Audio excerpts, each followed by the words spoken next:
los asistentes a la clausura ya del ciclo que especialmente y con mucho cariño y esfuerzo hemos preparado desde el museo y con la colaboración inestimable de su coordinadora expositiva y de la comisaria ideadora de la muestra, con Milagrosa Ortiz, a la que daré paso en breve para que pueda presentarnos al ponente de hoy, que sin duda merece la pena escuchar.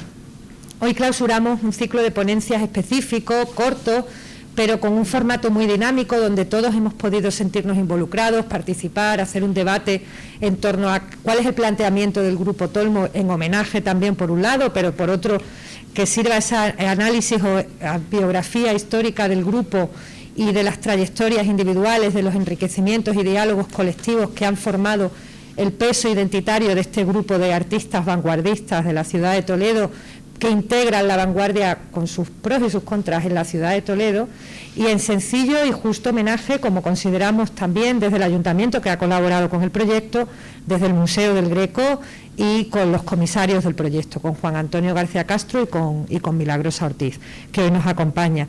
Y la sesión de hoy quería anunciarles que va a tratar sobre el contexto. El maravilloso ponente de hoy, que además se le tiene el placer de leer en su columna dedicada en el Diario Digital de Castilla-La Mancha, Jesús Fuentes Lázaro, pues nos va a tratar un poco, acercar el contexto de Toledo, cuánto influye Toledo en Tolmo y viceversa. Ese diálogo que se produce en el nacimiento, origen del grupo, que todos conocemos.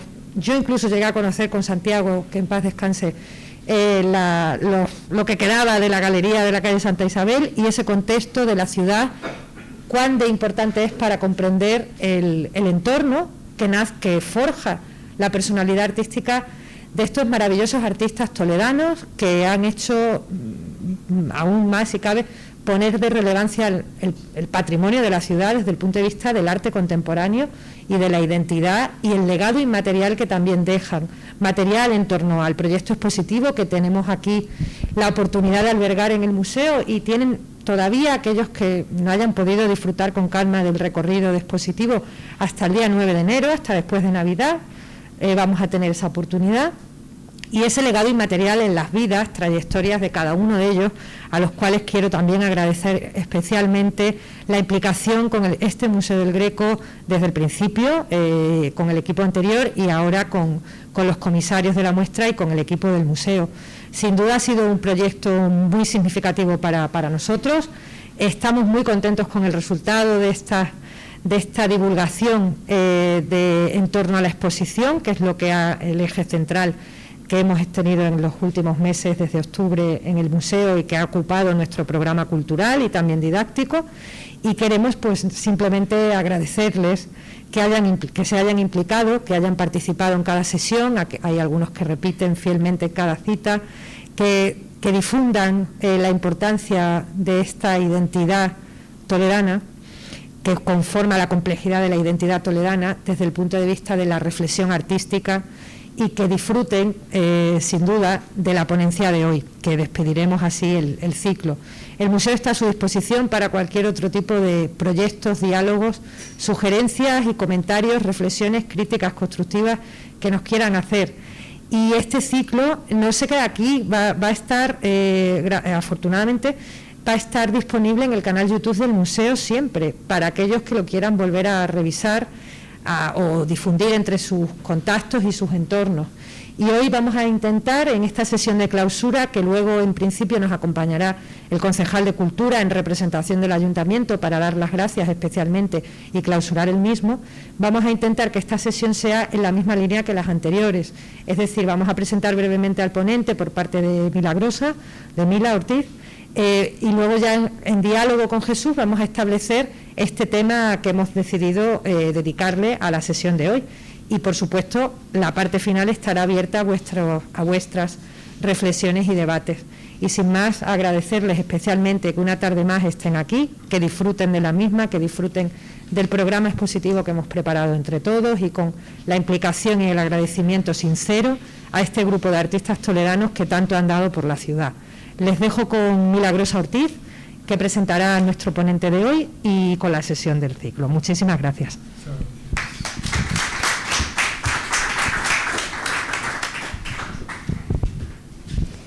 Bueno, buenas tardes a todos. De nuevo, una nueva sesión.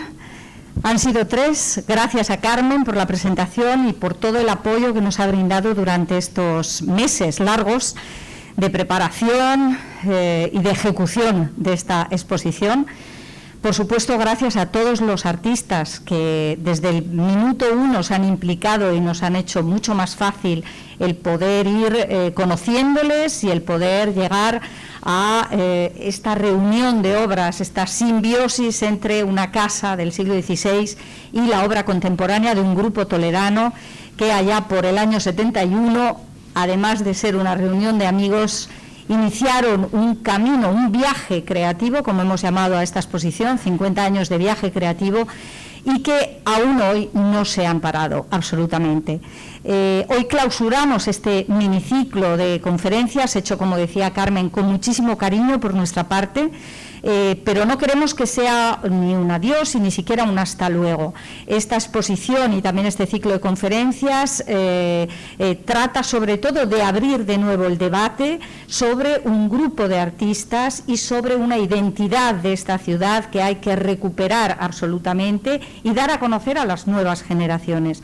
Así que por una parte tenemos YouTube, que nos va a ayudar, pero ¿por qué no otras nuevas propuestas, nuevas charlas en las universidades a los nuevos estudiantes que se estén formando, ¿no?, en historia del arte, en historia, y que puedan comprender a través de la identidad de estos artistas y del Grupo Tolmo mucho más profundamente también la identidad de su propia ciudad.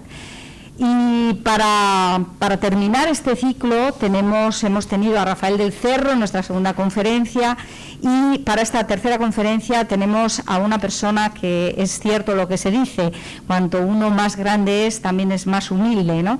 Y ni siquiera me ha enviado unas notas biográficas para poderle presentar, ¿no? Pero hay que hacerlo absolutamente, aunque sé que todos ustedes conocen perfectamente cuando diga Jesús Fuentes Lázaro, porque además de su formación, además de ser historiador y periodista, además de haber sido uno de los históricos militantes del Partido Socialista Español en la provincia de Toledo, diputado en distintas legislaturas, ha también sido parte o formó parte de las primeras elecciones autonómicas de Castilla-La Mancha, ha sido el primer, digamos, el primer presidente de esta región, y por supuesto también ha formado parte como diputado del Congreso de los Diputados y también ha estado en multitud de puestos políticos, en concejalías y demás. Pero no solamente su historia política me gustaría poner en relieve, sino sobre todo su carácter como humanista. He tenido la suerte de conocerle, pero en realidad hace muy poco tiempo en persona. Pero sus escritos están ahí y creo que todos nosotros hemos leído los artículos de Jesús, como decía Carmen, no solamente en el digital, sino también en la tribuna. Así que tenemos ese contacto continuo con una persona que, además de tener un fondo, una base cultural inmensa, también tiene una implicación a nivel político y social con su ciudad desde siempre.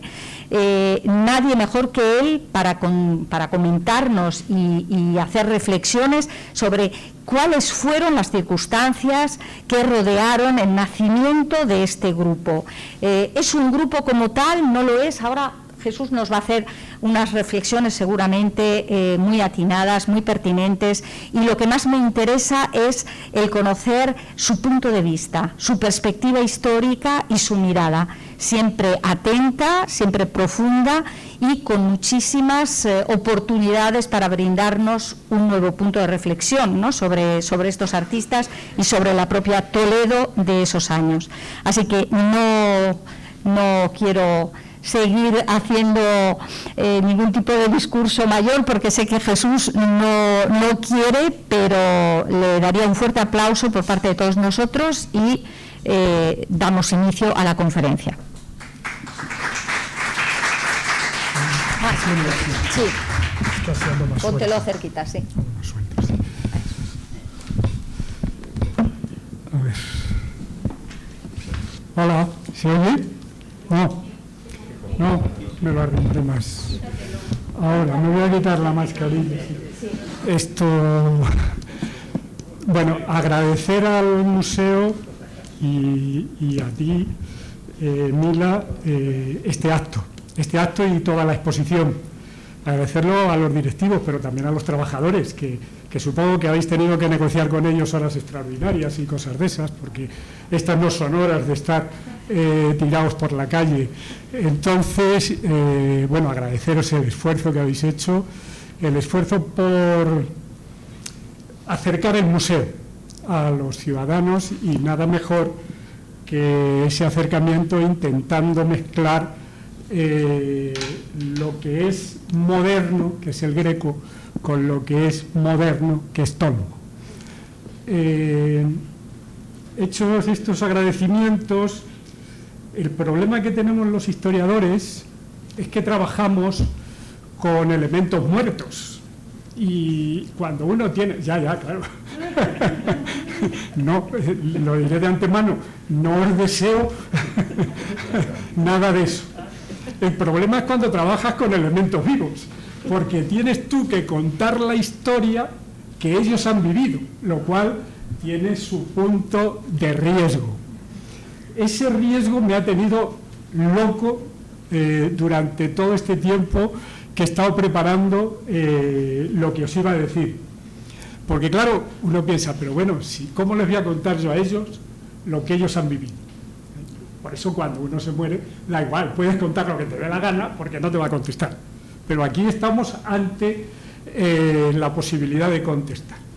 Bueno, para buscar el punto positivo, he pensado que esto ha sido una especie de ensayo menor para seguir trabajando a la búsqueda de nuevos conceptos, de nuevos planteamientos y de nuevos enfoques con los que acercarse a lo que fue vuestra obra. Es decir, que de hoy saco el compromiso de seguir escribiendo sobre vosotros, de seguir hablando de vosotros y de seguir buscando la razón última por la que os decidisteis a pintar y por la que os decidisteis a esculpir. Bueno, por lo pronto, como estamos en el Museo del Greco, hay que hacer referencia al Greco. El Greco supone una ruptura cuando viene a Toledo. Yo me atrevería a decir, y a lo mejor es un poco exagerado, decir que ha habido dos grandes rupturas en la historia de Toledo, por lo menos en la historia que conocemos de Toledo. En la que no conocemos todavía no se puede hablar, pero en la que conocemos. Una el Greco y la otra vosotros. Cuando digo vosotros, digo los que os unís en un proyecto constructivo que alumbra, bueno, una obra concreta y determinada. Vosotros rompéis en el siglo XX, concretamente en una década muy especial, que es la década de los 70. Luego hablaremos de los acontecimientos de esa época. Tanto el Greco como vosotros rompéis los esquemas de la ciudad. Es decir, es una ciudad que vive en su trantrán, en sus ritmos.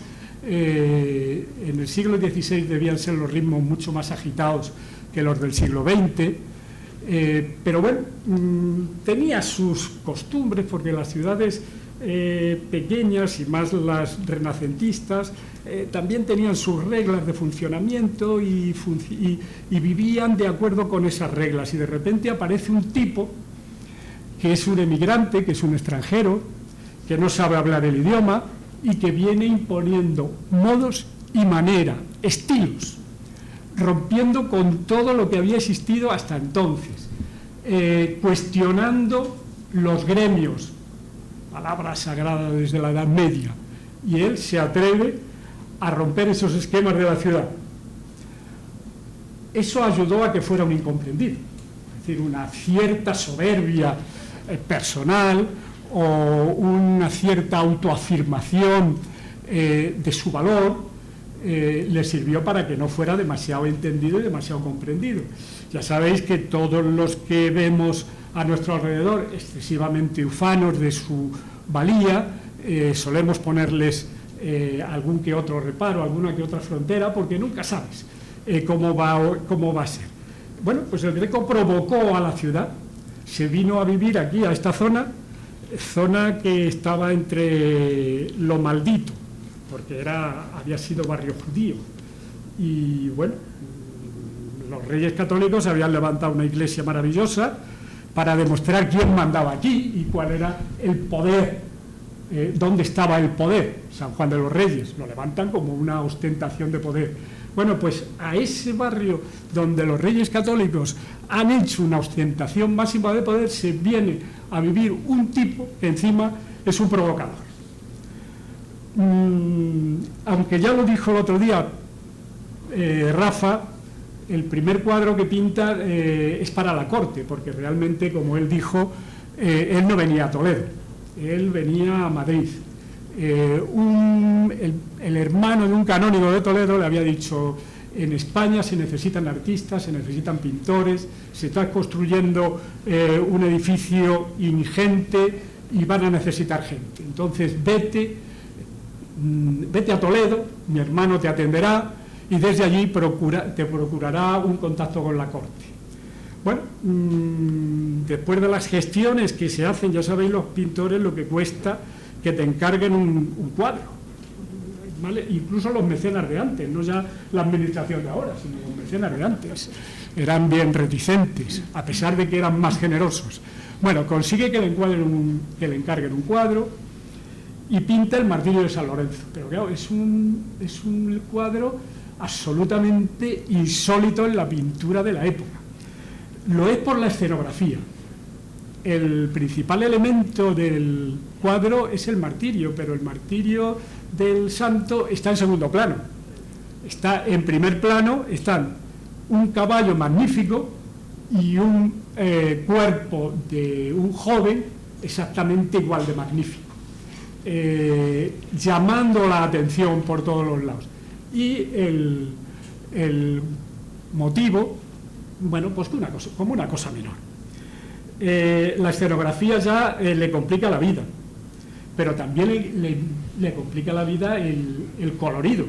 Estamos hablando de Felipe II, que es algo tenebrista, y supongo que sus adláteres, los que le ayudan, también.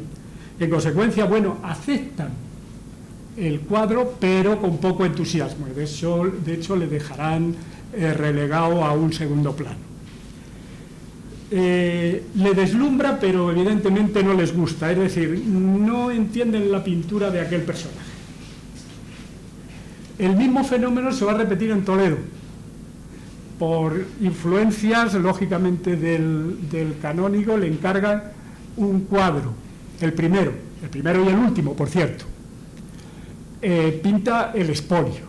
El expolio casi se le declara herético por el tratamiento que le da. Tratamiento teológico que le da al expolio, pero también el tratamiento escenográfico.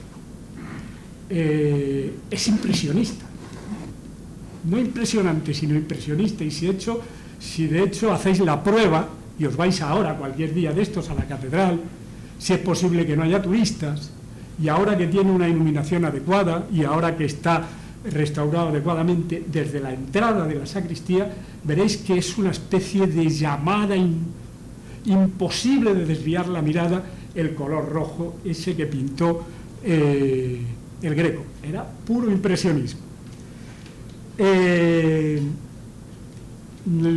Los canónigos no lo entienden. Bueno, no solo no lo entienden, sino que además litigan con él, o él litiga con ellos, porque él cree que ha hecho una obra mucho mejor de la que ha hecho, y además se ha gastado mucho más dinero en materiales de lo que realmente estaban dispuestos a pagar. Pues por ambas cosas, nunca más el Greco pintará un solo cuadro para la Catedral de Toledo. Tened en cuenta que en aquella época la Catedral de Toledo era una maquinaria de hacer maravedíes enorme. Era una de las pocas que se podía permitir casi todos los lujos que quisiera.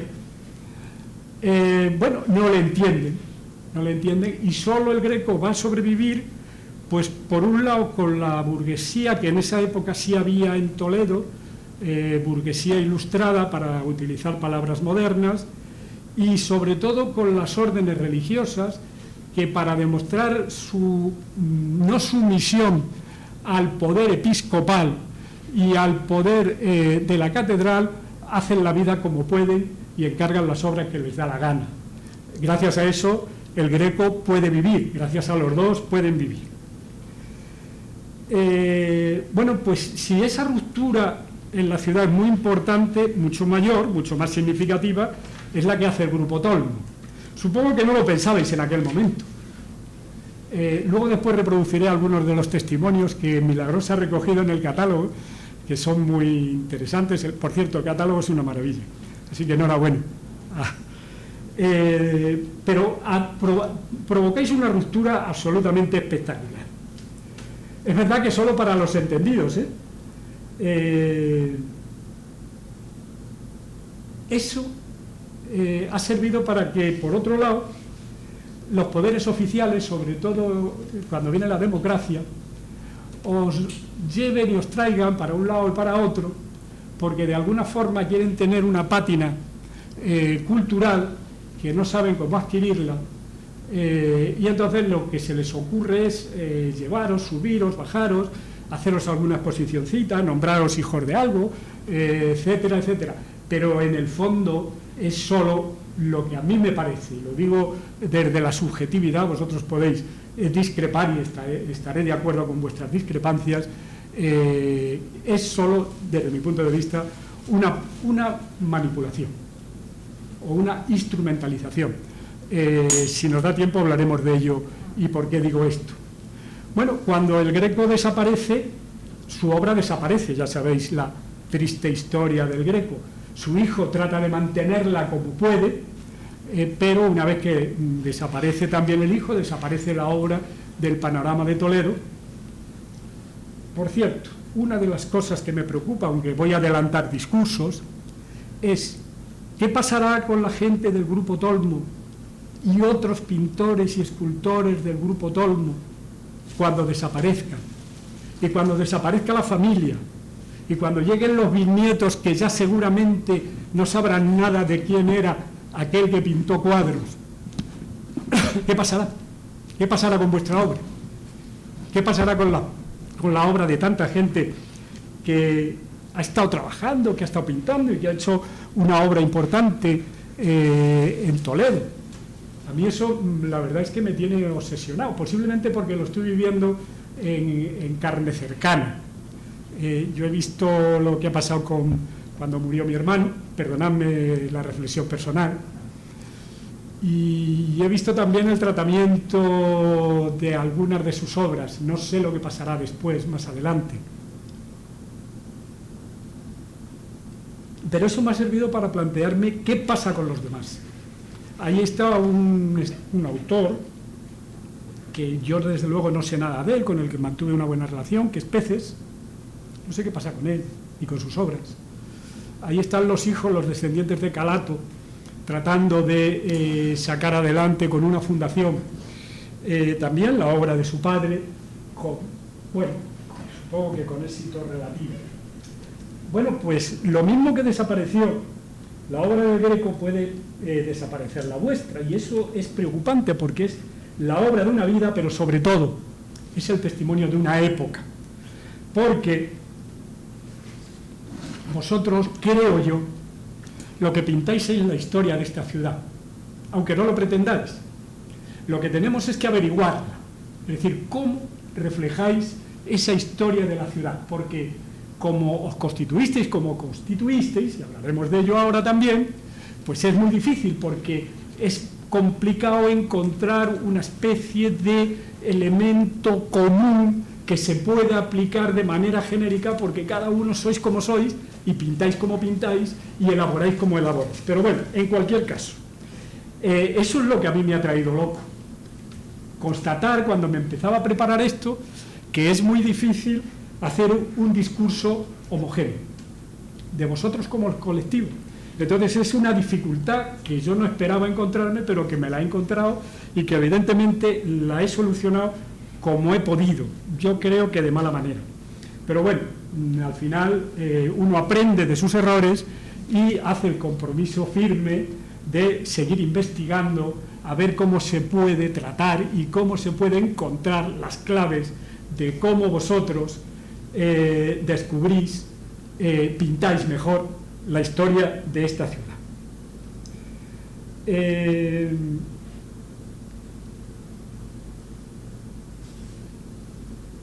Bueno, antes he hecho referencia a vuestra forma de surgir, esa especie de colectivo individualista que formasteis, que fue lo que os garantizó, por otro lado, la supervivencia. Es decir, que lo que puede tener de dificultad para entender unas pautas colectivas, tiene de bueno para entender unos comportamientos individuales. Dicho esto, permitidme que os cuente dos anécdotas. Las dos están relacionadas con vosotros y con el museo. Yo he venido ya 2 o 3 veces a ver las exposiciones. Una, vine con Mila, que me la explicó fenomenalmente, lo cual no me impidió que, aunque la estuviera escuchando, tuviera un ojo mirando a los que venían a ver la exposición. Y otro día estuve por mi cuenta y riesgo viendo vuestros cuadros, el equilibrio que se establecía entre unos y otros, y el equilibrio que se establecía, o el desequilibrio que se establecía entre los espectadores. Desgraciadamente, cuando llegaban a vuestros cuadros, pasaban por delante. Pero bueno, eso no podía ser, tal vez no era una prueba convincente, así que hice otra prueba. A unos amigos les dije: oye, ¿podéis ir a ver la exposición que hay en el Museo del Greco, que es magnífica?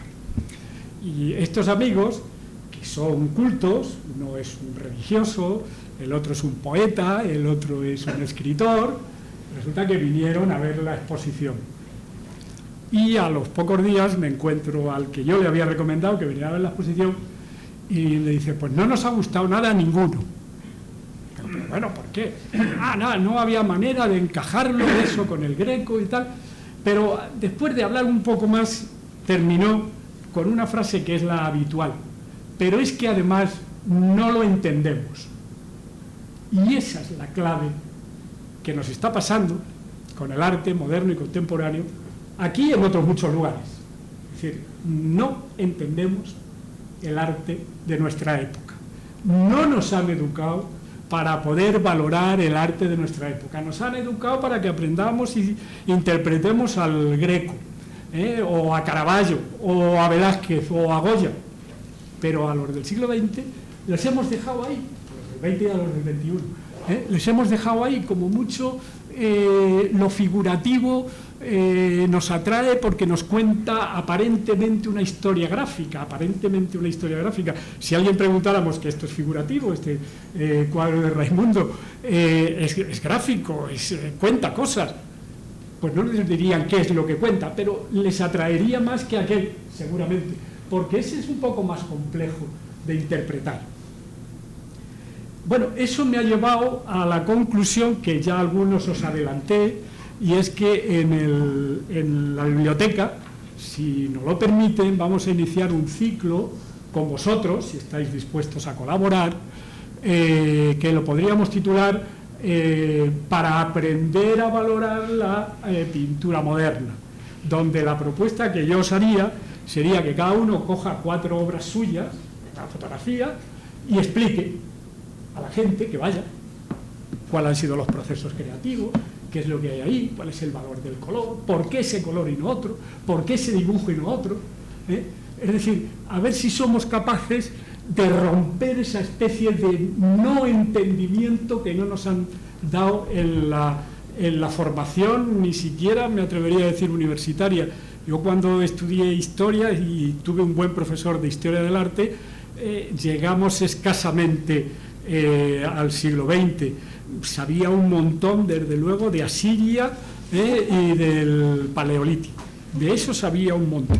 Pero desde luego del siglo XX me sonaba Picasso, pero por otras razones distintas. Bien, ahí está el reto que yo os dejo. Ya lo iremos concretando un poco más. Bueno, y ahora, ¿cómo surge la segunda parte? No sé cómo voy.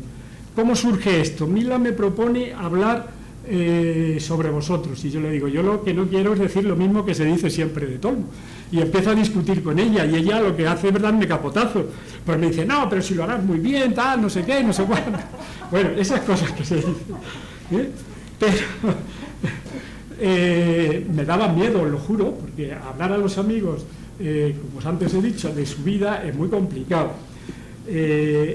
Por otro lado, sois un grupo que ha sido muy reconocido frente a un cierto complejo victimista que yo algunas veces detecto, y el otro día me pareció percibirlo en alguna de las conferencias. Creo que habéis sido el grupo más reconocido y agasajado de la historia de Toledo. No quiere decir valorado, no tiene nada que ver, son palabras absolutamente distintas. Y quería deciros pues lo que ya os he anunciado antes. Vosotros sois la sociedad toledana de la época y representáis a la sociedad toledana de la época.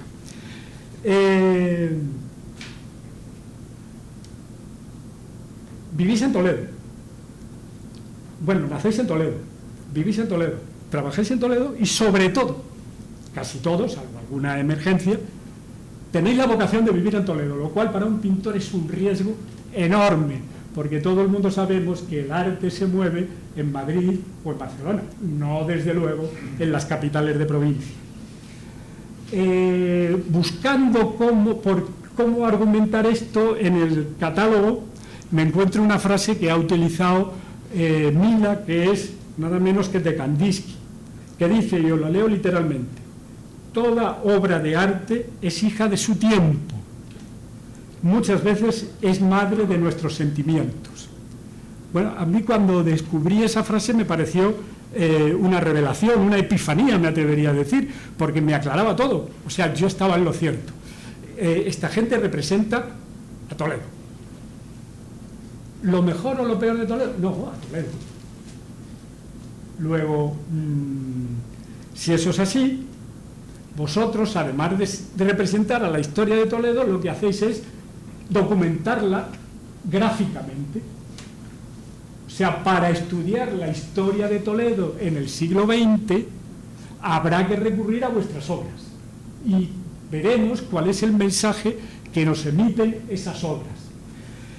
¿Por qué esto? Pues porque yo creo que tenemos que desacralizar o secularizar la historia de Toledo. Si os dais cuenta, la historia de Toledo siempre se explica en función de la Iglesia. Es verdad que la Iglesia ha desempeñado un papel fundamental en la historia de Toledo, pero es que es lo que más sabemos. Es lo que más sabemos porque quien ha escrito casi siempre la historia han sido los clérigos, que eran los más cultos y los que más sabían. Pero nunca hemos hecho un intento, o pocos intentos hemos hecho, de secularizar la historia. Y entonces recurrir a las fuentes que tenemos ahí para que nos explique cuál es esa historia. Así que vosotros, desde mi punto de vista, representáis una época, que es la que os ha tocado vivir,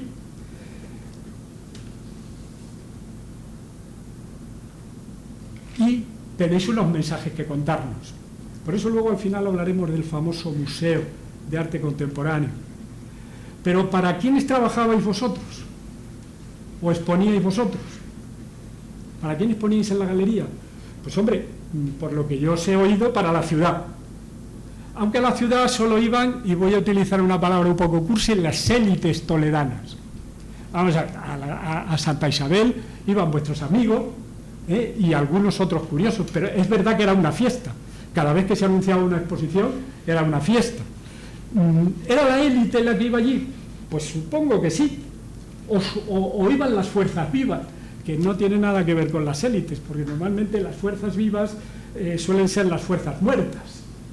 Y van en muchos casos a controlar, o van a ver si os pasáis, o van a ver quiénes son estos tipos que hacen una cosa muy rara.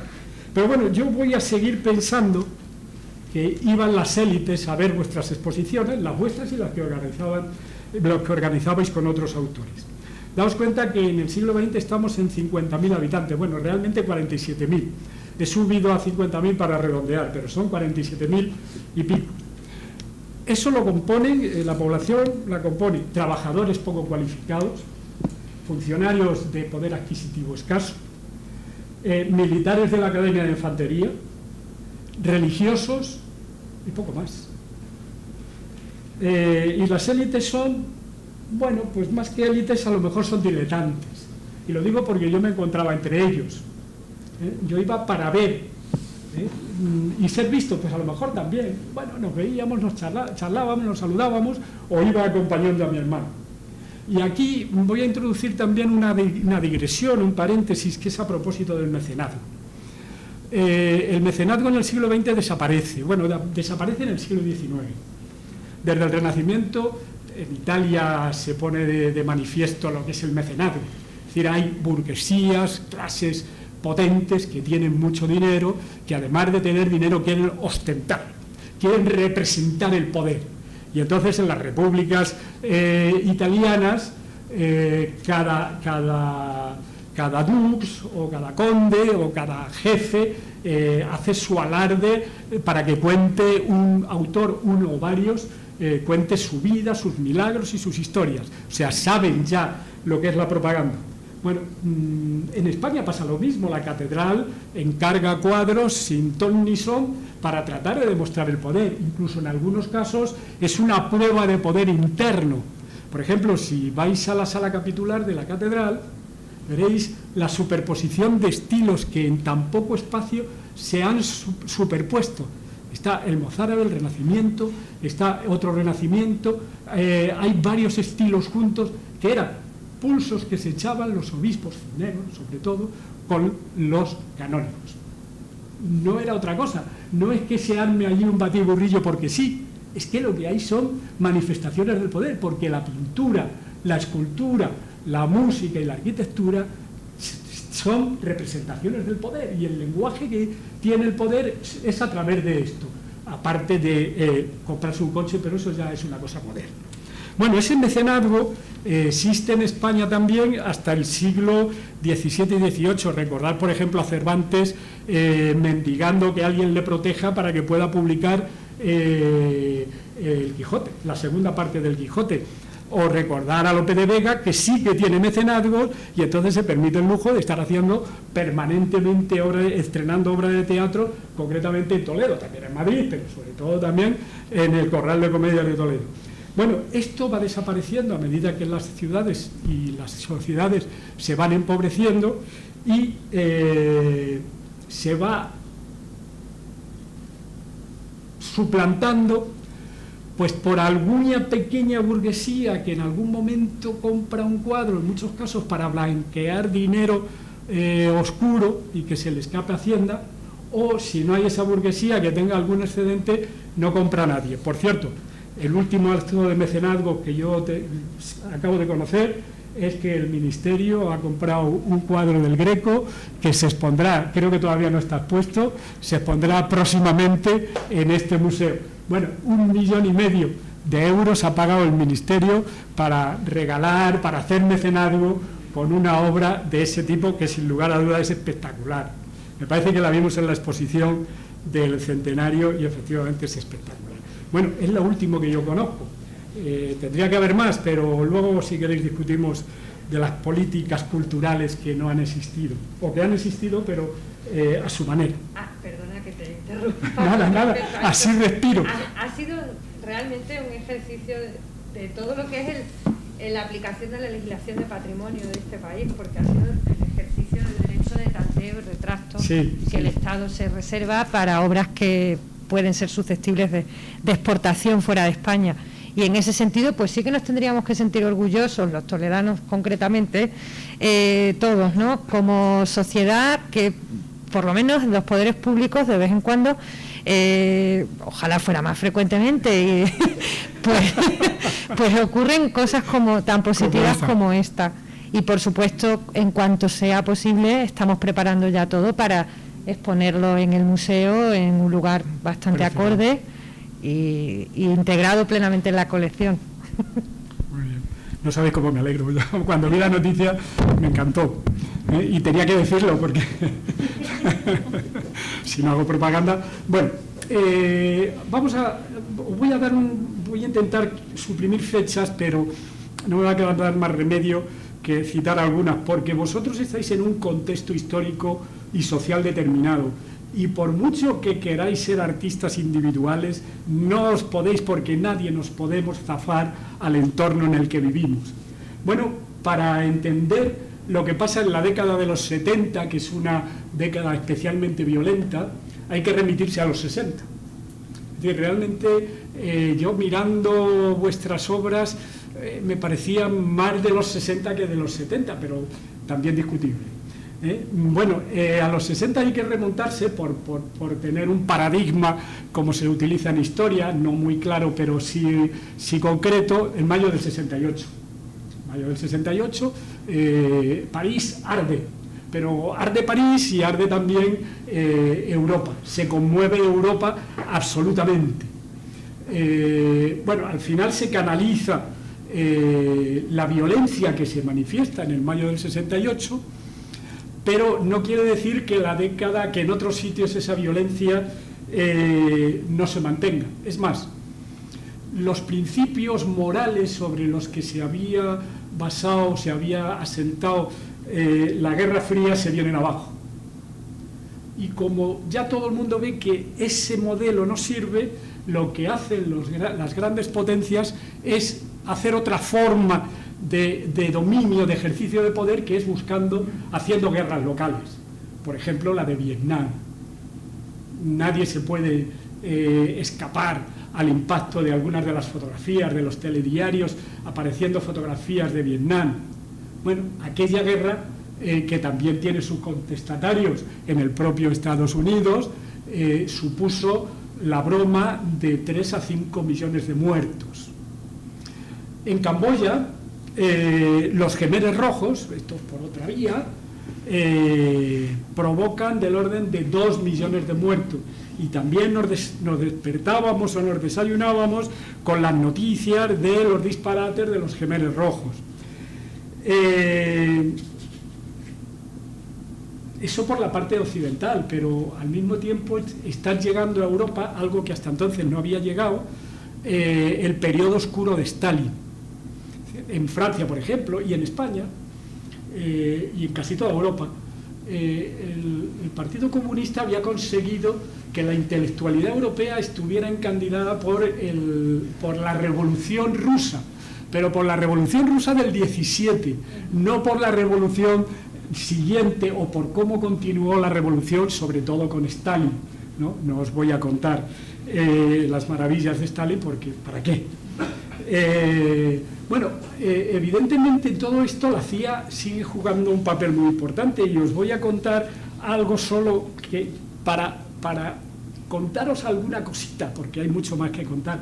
La CIA consigue, como en su pugna contra la Unión Soviética, que la novela de Boris Pasternak, Doctor Zhivago, se publique no en Rusia, donde está prohibida, sino en Europa, concretamente en Italia. Hay un libro maravilloso de una novelista norteamericana que cuenta un poco la historia novelada, es una maravilla, cuenta la historia novelada de cómo se edita la novela de Boris Pasternak, de cómo la CIA mueve a unos y a otros, y de cómo la propia CIA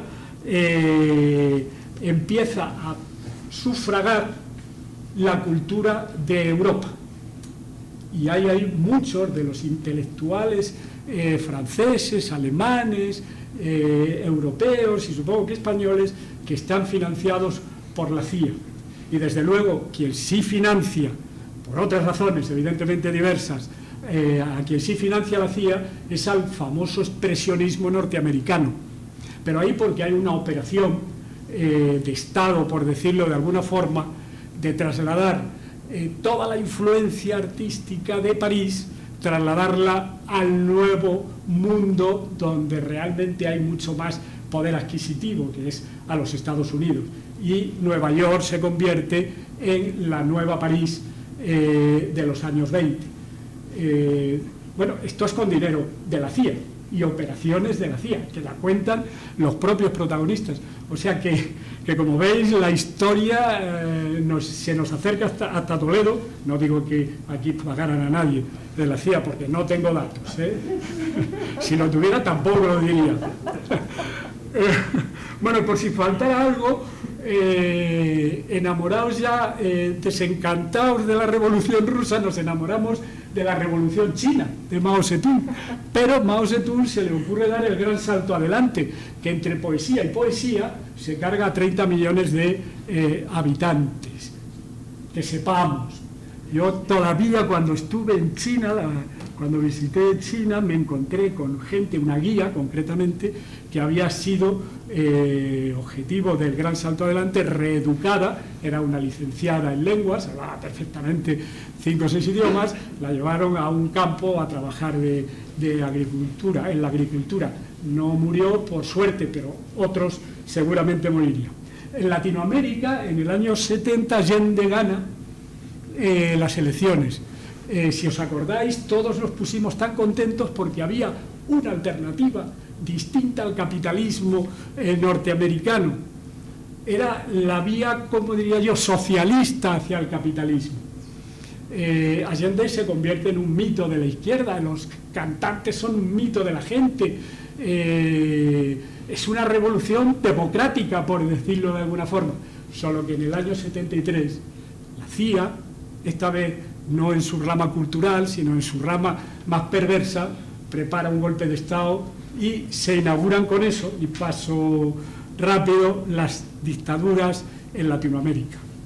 En Chile, además, se ensaya una teoría que es la de la Escuela de Chicago, donde se pone en vigor el ultraliberalismo y, sobre todo, una máxima feroz que es el mercado arregla todo con sus propias reglas.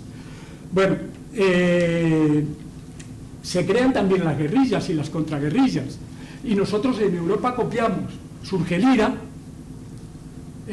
surge la fracción del Ejército Rojo en Alemania, surgen las Brigadas Rojas en Italia, y nosotros en España tenemos más que sobre representación de guerrilla, ETA, tenemos el FRAP y tenemos los grapos. En 1973 se produce la guerra del Yom Kippur, que también fue una guerra casi retransmitida en directo, pero sobre todo, lo más importante, se declara la primera guerra energética que vamos a vivir y que nos va a costar, sobre todo a los pueblos más pobres, sudor y lágrimas. Pero también hay cosas positivas. La dictadura en Portugal, la de cae en 1970, Grecia en 1974 y en España muere Franco en 1975. En el año 77 se presenta la reforma política y en el 77 aprobamos la Constitución española. Por si acaso fuera poco, y ya termino con los datos, en el año 75, y lo digo porque colea todavía, España abandona de manera vergonzosa el Sáhara. Conflictos que se os sonará, porque el conflicto es con Marruecos, no con el Sáhara. Conflictos con Marruecos, y nosotros, bueno, salimos corriendo, porque salimos corriendo.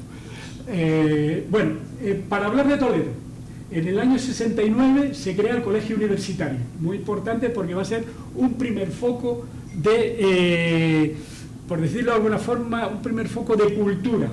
Vosotros en el año 71 os constituís como grupo, muy importante, pero también en el año 71 se pone en marcha Estándar Eléctrica en el polígono, también va a tener sus consecuencias sociales.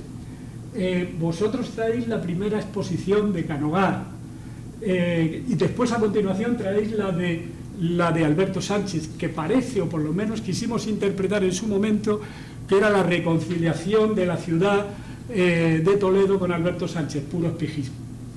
Ya sabéis que todavía estamos en deuda con Alberto Sánchez, y seguramente no sé si la saldaremos en alguna época. Bueno, y por hacer una pequeñita referencia religiosa, aunque yo digo que hay que secularizar la historia, en ese año 1971 a Tarancón le mandan a Madrid porque en Toledo, en la primada, estorbaba. En el año 72 se nos terminan nuestros baños en el Tajo, se prohíben los baños en el Tajo. En el año 74 se produce el ensanche de Buenavista. En el año 78 se inicia el trasvase Tajo Segura. Y en el año 79 se producen las primeras elecciones democráticas con el primer alcalde, que es Juan Ignacio de Mesa, y que fue, desde mi punto de vista, el alcalde y la corporación que más atento estuvo a los movimientos culturales. En serio, yo creo que estaban comprometidos. Estaba también Luis Béjar, que fue muy importante también, y que se entendía, por cierto, muy bien con Juan Ignacio de Mesa, pero ahí porque había, aparte de lazos personales, había una estrategia política, y esa la puedo yo contar desde dentro, que era aislar al PSOE, y evidentemente los del PSOE luchaban porque no les aislaran. Era un poco lo mismo que había hecho Carrillo con Suárez cuando llegan al pacto de Estado al que llegan. Bueno, pero todo esto está ocurriendo en Toledo, pero ocurre más. Hay un fenómeno también que ha pasado desapercibido, y es que Martínez Ballesteros, Antonio Martínez Ballesteros, había creado en los años 66 y 68 el grupo de teatro Pigmalión. Había empezado con pequeñas lecturas de teatro, pero a medida que fue incorporándose gente, se fue pasando de la lectura de obras de teatro a la representación. Bueno, Pigmalión llegó a codearse con los goliardos. Bueno, los 70 es la época dorada del teatro independiente. Teatro independiente como reacción contra el teatro burgués y el teatro, la zarzuela, las revistas. Bueno, aparecen grupos como los goliardos, con los que se codea perfectamente. Es más, compiten, llegan a hacer una especie de concurso, no muy competitivo, pero sí a demostrar cada uno lo que sabe. Y Pigmalión queda muy bien si lo comparamos con los goliardos, que eran muy buenos, de Ángel Facio, o con Bululú de Antonio Malonda. Por cierto, los tres han muerto en estos últimos meses. O sea, tanto Martínez Ballesteros como Ángel Facio como Antonio Malonda. Bueno, pues si vosotros trajisteis a Toledo, pues no sé, a Lucio Muñoz, a su mujer, Amalia Avia, que la hemos dejado escapar para que sea madrileña en lugar de Santa Cruz de la Zarza, a Bores, a Torner, a Pablo Serrano, a Rueda, a Feito, bueno, a todos esos que vosotros trajisteis y que íbamos a verlos porque de repente teníamos a los mejores pintores y escultores de España. El grupo Pigmalión nos permitió conocer a Bertolt Brecht, nada más y nada menos, o a Ibsen, nada más y nada menos, a Pirandello, o a Masfried, o a Buero Vallejo, o a Sastre, o a Ruibal. Es decir, lo mejor, de lo mejor se conocía en aquella época en Toledo. ¿Y esto por qué lo digo? Pues porque, por ejemplo, si vuestras exposiciones se llenaban, yo todavía recuerdo gente en la calle de Santa Isabel porque no podía entrar, las representaciones del grupo Pigmalión se llenaban. Es verdad que no era muy grande el salón de actos del edificio de los sindicatos, pero tampoco era pequeño. Bueno, pues se llenaba y había gente que no entraba, porque querían ver las últimas representaciones del grupo Pigmalión. Bueno, eso me parece a mí que va contra el discurso que el otro día dijo uno, José Luis, que no viene porque está en Bruselas, de triste Toledo. Y yo le dije, de triste Toledo nada. Otra cosa es que no hayamos sabido realmente interpretar en el sitio donde estamos y la ciudad que tenemos, pero triste exactamente no, despreocupada creo que tampoco, lo cual no quiere decir que sea mayoritariamente admiradora del arte, porque ya sabemos que no lo es, pero a las ciudades yo creo que las hacen, y perdonadme el golpe clasista, yo creo que las hacen las élites, no los pueblos, aunque las élites forman parte de los pueblos. No me voy a meter en una discusión política porque eso me llevaría a un debate que no quiero mantener. Pero bueno, os diré todavía como una última nota. En el 2016 se publica en el ABC un artículo que se titula Notas artísticas tras la guerra. No os voy a decir el autor. Bueno, el arte para este autor lo forman Francisco García, Calato, Juan Jiménez Peñalosa, Gregorio Malagón e hijo, Morera Garrido, Julián García, Jule, Santiago Albillos. Cita la Sociedad Estilo y cita la Sociedad Ansiva, que es una especie de agrupación nacional de los sindicatos que está presidida en Toledo por Juan de Ábalos desde Madrid. Juan de Ábalos ya sabéis quién es. Bueno, lo cierto es que no cita a Tolmo, bueno, cita a Tolmo como sala de exposiciones solo. Bueno, lo cierto es que el arte que se está haciendo en aquellos momentos es puramente paisajista y costumbrista.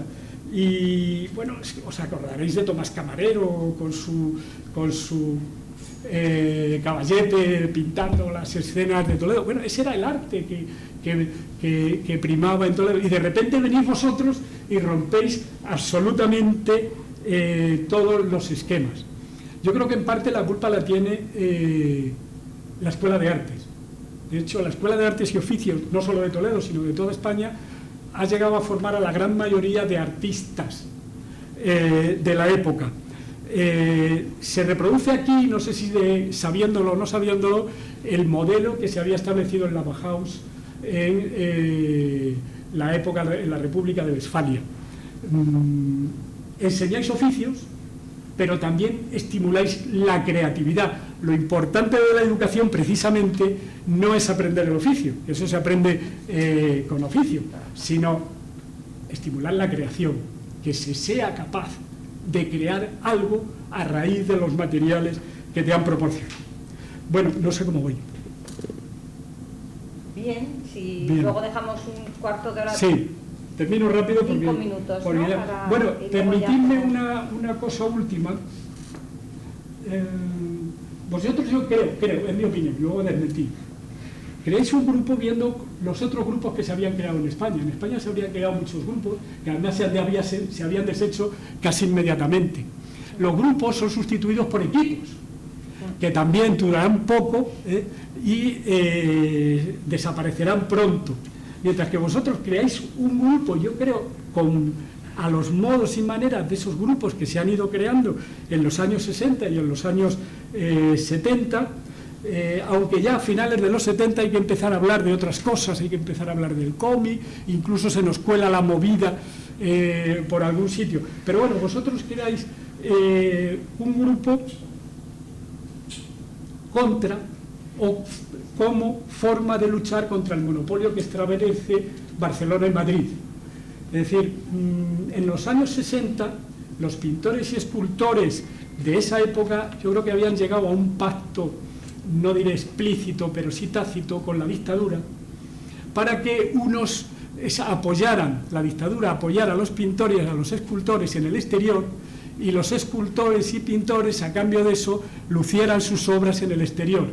Es decir, había ahí una especie de acuerdo por el cual la dictadura trataba de dar una imagen de modernidad, una imagen de desarrollo, mostrando la pintura y la escultura que se hacía en España. Bueno, yo creo que vosotros intentáis también aprovechar ese impulso, porque muchos de los estudiantes o muchos de los pintores de los años 60 lo son gracias a becas y gracias a ayudas que tienen para poder seguir pintando, porque en aquellos momentos no era fácil vivir de la pintura. Bueno, esa especie de pacto de modernidad identificado con libertad, no quiero decir que sea verdad, simplemente digo lo que parece que intentó el régimen con esa especie de apogeo de la pintura y de la escultura de los años 60. Bueno, vosotros lo salvasteis primero aplicando eso que dice Rafael Canogar en la frase de además de colectivo, una serie de individualidades. Un comentario que hizo Paco el otro día: nosotros no cometimos el error de hacer un manifiesto, efectivamente, porque en el momento que se publica un manifiesto se encorseta, y vosotros fuisteis capaces de no hacerlo. Bueno, tengo aquí, pero ya no lo voy a decir, lo que dijisteis vosotros, no lo que digo yo, lo que dijo Beato, sobre por qué fundasteis, está en el catálogo, lo he copiado del trabajo que me hizo Mila. Queríamos cambiar una Toledo cerrada, dice, aún controlada por la Iglesia, oscurantista, en un Estado franquista. Teníamos que sacar fuera con la mayor intensidad posible un nuevo mundo, unas nuevas esperanzas. Paco Rojas dice que cada temporada se hacían exposiciones de gran nivel con artistas contemporáneos y aportamos la óptica del nuevo arte a la ciudad de Toledo. Raimundo dice, vimos la necesidad de traer y exponer en Toledo las propuestas de vanguardia artísticas del siglo XX. Entre esas propuestas, por supuesto, nuestra propia obra, cosa lógica por otro lado. Creo, dice Raimundo, que la irrupción de Tolmo fue importante, incluso diría que necesaria para la ciudad. Bueno, termino ya. Me quedaría solo una historia, y es qué hacer con vuestra obra. En las dos conferencias se habló del teatro, del Museo de Arte Moderno y Contemporáneo. Hemos añorado las cadenas. Bueno, pues quitémonos las cadenas. Yo cité un proyecto que elaboró Santiago Palomero, donde él hablaba de hacer un museo que explicara la historia, desde la prehistoria hasta el siglo XXI, a través del arte, porque era la mejor forma de entender el arte. Se explicaba el arte y se entendía la historia. Él pensó este museo para el Museo de Santa Cruz, que ahora mismo no es museo ni es nada. Es verdad que Santa Cruz y Santa Fe. Es verdad que ahora se nos ha introducido una variable con la que no contábamos en aquel momento. No importa. A mí me parece que sería bueno comprar el convento de las Concepcionistas y convertir lo que queda, es decir, Santa Cruz, Santa Fe, las Concepcionistas, en una especie de isla de arte toledano en el centro de Toledo. No desplazarlo hacia sitios distintos, no desgajarlo de la historia global. Cuando se desgaja, mal asunto. Yo tuve una experiencia en San Petersburgo en la que, después de ver el gran museo central, el arte expresionista lo tienen fuera. Bueno, va mucha menos gente que al museo expresionista, estando en San Petersburgo, ojo, que al otro gran museo. Bueno, yo creo que sería una buena operación hacer esa especie de isla de los museos, la palabra la copio de Alemania, y crear un entorno en ese escenario. Me diréis, pero en las Concepcionistas hay inquilinos. A ver, los conventos tarde o temprano se cerrarán. Adelantémoslo, hagámosles una oferta antes de que se vayan.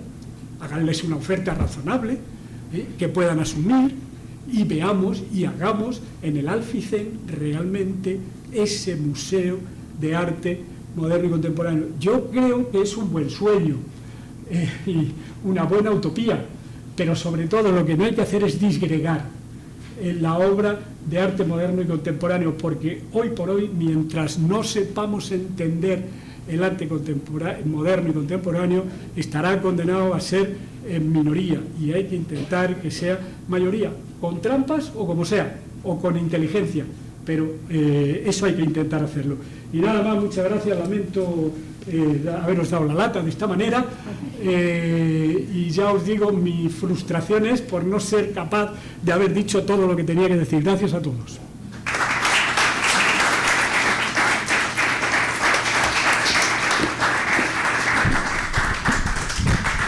Bueno, yo creo que no nos has dado absolutamente la lata, y las expectativas que teníamos, ¿verdad?, se han cumplido con creces con esta charla que nos ha dado Jesús. Ahora me gustaría... ¿Qué decir tú si me has presentado también?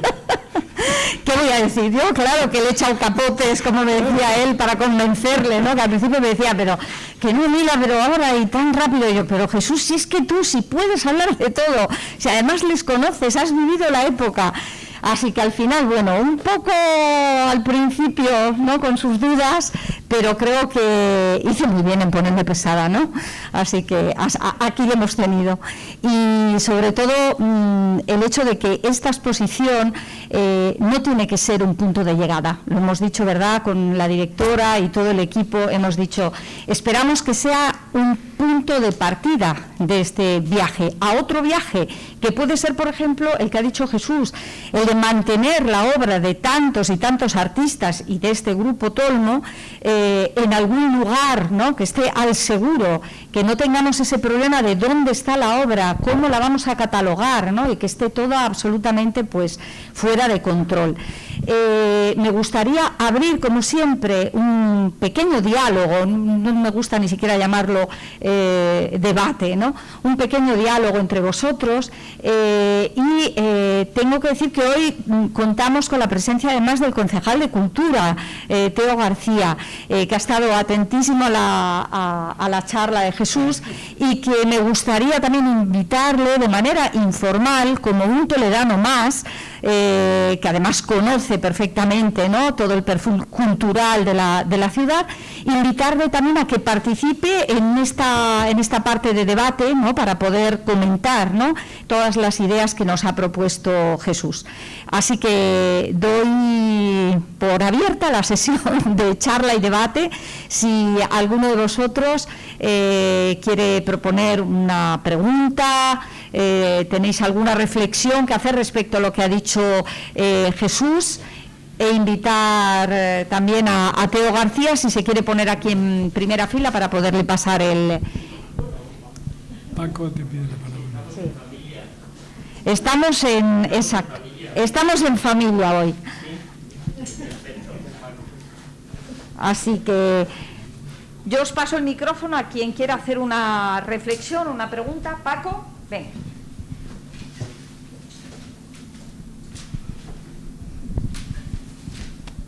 Bueno, yo lo que quería haber hecho es dar una charla de aquí, porque me gusta mucho el sitio y además sería muy oportuno.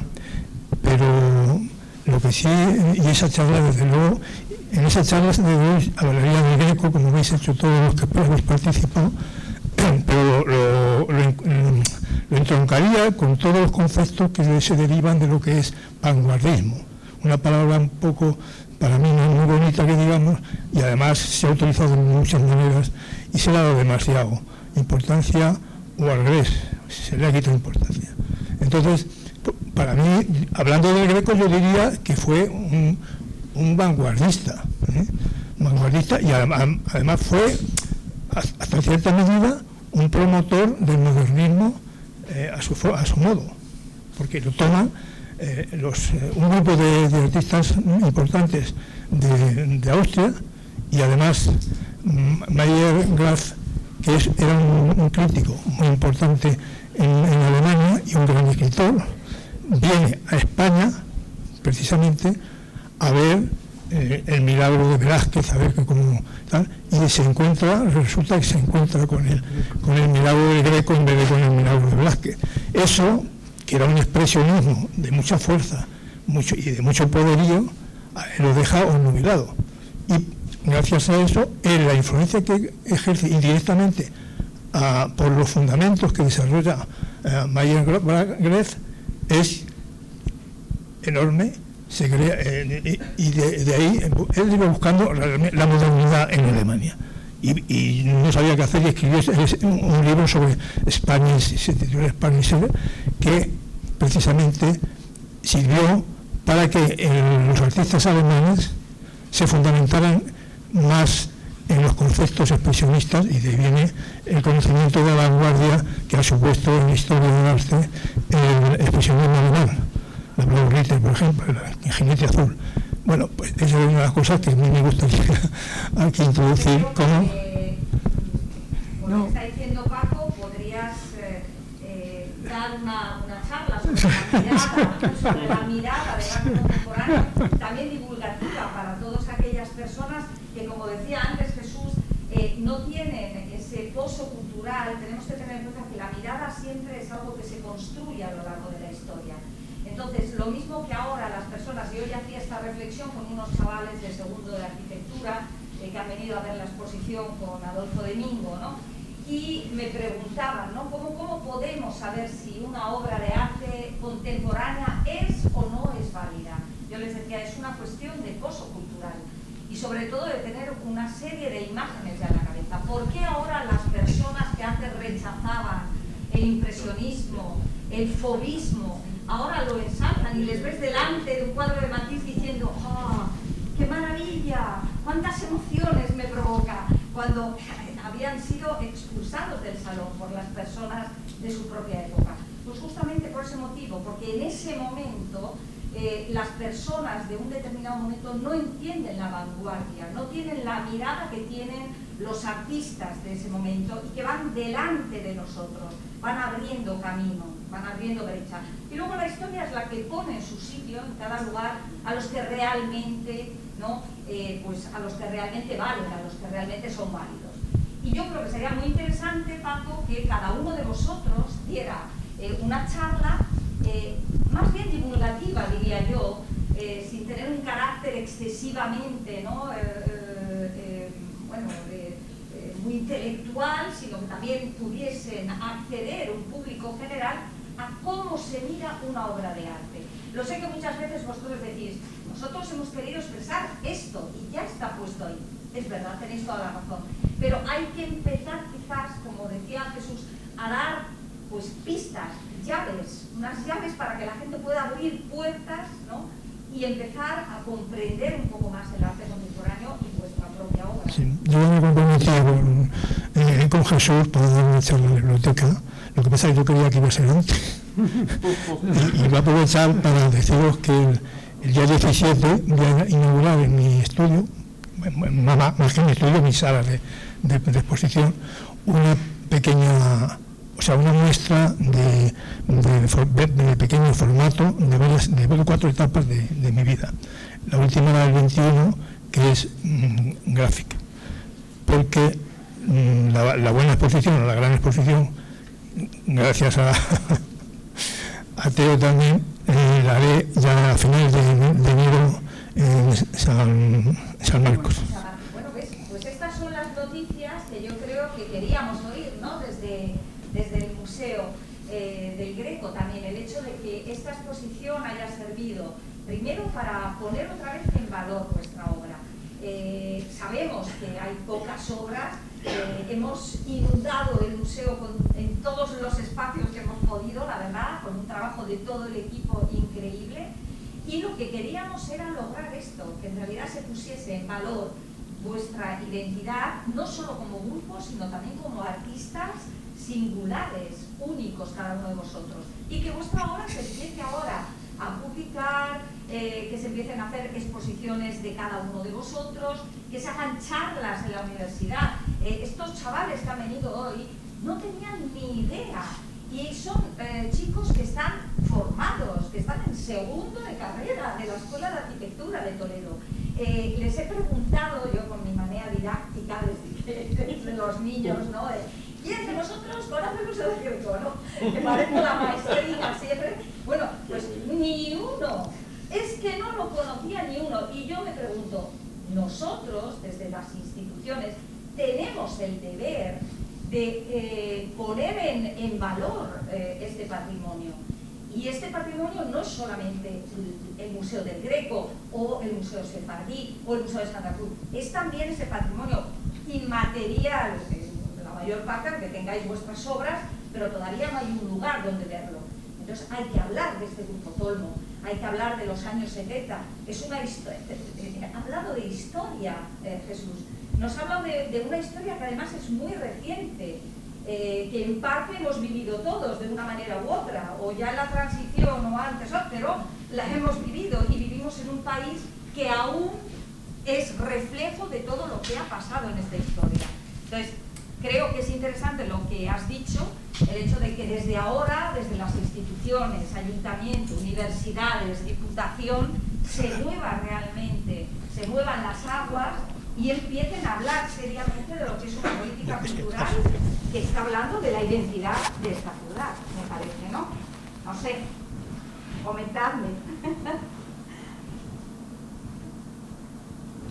¿Alguien quiere...? Antonio. ¿Yo? ¿Quieres decir algo? Antonio. No quería hablar Antonio. No va a llegar. No va a llegar. No va a llegar, Antonio. Bueno, sí, lo mío, buenas noches, me ha gustado. No delante de la cámara para que... Vámonos por este lado. Me escoro a la derecha, que es algo muy común en los tiempos que corren. Me ha interesado toda la conferencia, pero hay un concepto que me ha interesado sobremanera, que no has desarrollado y que da también para una charla. Y es que has relacionado Tolmo con el Greco. Es decir, ¿qué hay del Greco en Tolmo? Y vamos, yo solo quiero poner un ejemplo, ¿no? Hombre, Beato se parece al Greco ya un poco en la fisonomía, pero solo hay que mirar para adelante y tenemos el expolio. El expolio, la mancha roja de Beato, está en todos sus cuadros, quiero decir, el expolio del Greco está en toda la obra de Beato. Lo mismo podríamos poner ejemplos de los otros pintores de Tolmo, pero solo que me gustaría que tú que sabes de esto, que lo desarrollarais también en alguna charleta, ¿eh? Es que son muy difíciles. No, bueno, que lo digan otros, él nos con el coco. Lo intentaremos. No tiene que haber un reflejo directo tampoco, quiero decir, el hecho de haber vivido... No, por supuesto, pero no solamente a nivel directo, visual, sino que ellos han estado viviendo en una ciudad que evidentemente han tenido, ¿no?, como figura de ruptura al Greco. Entonces, evidentemente, todos ellos de una manera u otra, a nivel simbólico, a nivel conceptual, a nivel plástico, han bebido también de ello, como Velázquez bebió también del Greco y como Picasso ha bebido de Peter Bruegel o de Velázquez, ¿no?, también, o del propio Greco. Entonces, las vanguardias evidentemente miran siempre hacia atrás, a lo moderno, para poder inspirarse. Vamos a ver. Lo que quiera, Julia, si no hay ningún problema. Que bueno, yo la verdad que con vosotros, además de sentirme muy cómodo a nivel personal, me parece muy difícil dirigirme porque, entre otras cosas, y más en estos momentos, no concibo la política como ciencia infusa, que por tener un puesto tengas idea para analizar, absolver, decidir en algunos casos. Yo creo que la grandeza en muchos casos es que la palabra la tomen pues quien sabe de los procesos, quien ha vivido la historia y forma parte de ella, y por eso a mí me parece importante que precisamente hoy la conferencia haya ido como vinculada sobre todo a la historia, lo que significó en el momento, la vinculación de cada uno fruto de su historia, de su tiempo, y en ese sentido, que mejor que Jesús para ilustrar lo que ha vivido casi en primera persona, todo el proceso, y os ha acompañado y a través de forma muy directa y muy personal también, como él sabe. Y también, pues la verdad que es un privilegio contar con Rafa del Cerro, que hablar de las vanguardias, teniendo conocimiento de la historia como nadie de Toledo, para nosotros también es un privilegio contar contigo. Y desde luego la pasión en esta iniciativa y el alma lo ha puesto en gran parte nuestra comisaria, que da gusto. Yo la verdad que aprendo mucho con ella en una doble dirección. Por una parte, en la forma pedagógica que lo traslada, en el ánimo que impulsa, y la verdad que es imposible decirla que no, Jesús, a mí me parecía imposible, tenía muchas cosas, pero es que te da una seguridad que a mí me encanta trabajar contigo, la verdad. Y en ese sentido, qué mejor que evidentemente no les voy a hacer ninguna valoración de temas que ahora mismo pues están ahí. Sí que es importante. Yo me he quedado con una frase como autocrítica que me parece muy importante y que ha planteado Jesús, que probablemente el grupo Tolmo sea el grupo más reconocido pero menos valorado por la vía de los hechos. Yo la verdad que me sirve esa autocrítica un poco también para situarnos en este momento y ver en qué medida podemos aprender. Yo creo que estamos en un camino de valoración, que la valoración también y el reconocimiento real es un proceso, y a lo largo del proceso pues tenemos que ir asentando también pequeños pasos. Este es un paso de poner en primer término al grupo como colectivo y también la forma de abrir individualmente a este colectivo sin igual, pero también es cierto que tenemos que ir consolidando y solidificando un proyecto común que evidentemente tiene mucha coherencia en lo que ha planteado el propio conferenciante Jesús, pero que tenemos que armar siempre de la mano de todas las instituciones y desde luego con un objetivo común. Si todos remamos en la misma dirección, yo creo que eso es factible. Desde luego lo que son las exposiciones individuales están y pueden estar en danza, pero yo creo que lo importante es que quede y se consolide pues como parte de un proceso de un hito histórico, de una referencia en nuestra ciudad que tanto ha aportado. Yo creo que estamos en deuda, pero la verdad que más solo que reconocer como responsables públicos, yo creo que lo importante es valorar con hechos, y para valorar con hechos, pues además de las exposiciones individuales que estamos haciendo, Julia ya ha hecho en alguna ocasión, Paco igual, vamos a retomar alguna con todos, pues vamos a andar ese camino. Y en ese sentido, si os quería, y me vais a permitir que hoy en eso sí haga de político, que os quería trasladar un saludo de nuestra alcaldesa, que le he dicho que venía y como sabéis está ahora mismo con COVID en casa, y os quería trasladar pues un afectuoso saludo. Nos veremos en cuanto pueda porque quería ver la obra, Mila lo sabe,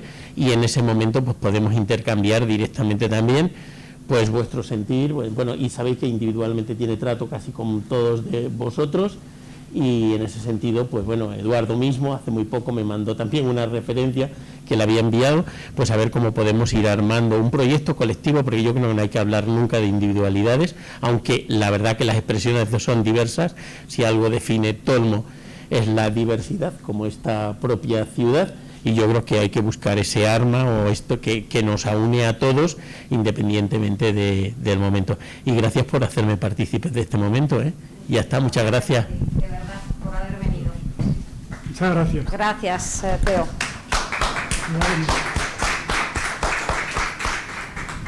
Bueno, pues si alguien tiene alguna reflexión más, si alguno de los artistas Tolmo quiere comentar algo, si no, paso la palabra a nuestra directora para que clausure estas 3 conferencias. ¿Te parece? Nada, que añadir ya a lo que hemos dicho, a las palabras de Teo. Hemos recogido frutos con este ciclo, hemos acercado a los toledanos y a las toledanas el contenido de la exposición, los esfuerzos que han supuesto desde el principio, con, por supuesto, el alma mater de esta exposición, que también, insisto y reitero, que es Mila. Mila Ortiz, además, es que juega un papel importante en el museo, puesto que está responsable de la programación de actividades, también a la cual os animo a conocer, porque este año pues acercamos Tolmo también a través de los talleres del museo. Y bueno, qué mejor manera de cerrar este año todavía en plena pandemia, por desgracia, darle un fuerte abrazo a Mila de nuestra parte, por supuesto, e intentando pues con este proyecto tan bonito, ¿no?, de volver a reencontrarnos, ¿no?, en diálogo además con el Greco y con todo lo que hemos estado expresando en este ciclo. Agradecer a todos los ponentes, a Jesús, a Rafael, a Mila, por supuesto, y a todos que estáis aquí, a Eduardo, a todos, es que como me pongo a decir todos los nombres, que nada más está a las 9. Pero de verdad que muchísimas gracias al grupo, a estos artistas tan toledanos y tan maravillosos que hemos tenido el placer de aprender de ellos. Yo soy bastante más joven, bastantes generaciones más atrás, pero desde el museo y con todo el equipo, la ayuda que hemos tenido, que ha sido fundamental, con mucho esfuerzo para que podáis disfrutar de esta exposición, traer a familiares, conocidos, amigos, estas Navidades, porque va a estar abierta hasta el día 9, si necesitáis catálogos os los podemos distribuir de la exposición y haceros en definitiva partícipes del museo, y que haya sido un justo homenaje a vuestras figuras, a vuestras vidas, a vuestro toledanismo en el buen sentido de la palabra, y a vuestra trayectoria presente y futura, que seguro que entre las instituciones podemos ayudar. Así que muchísimas gracias a todos. Muy bien. Muchas gracias a ti.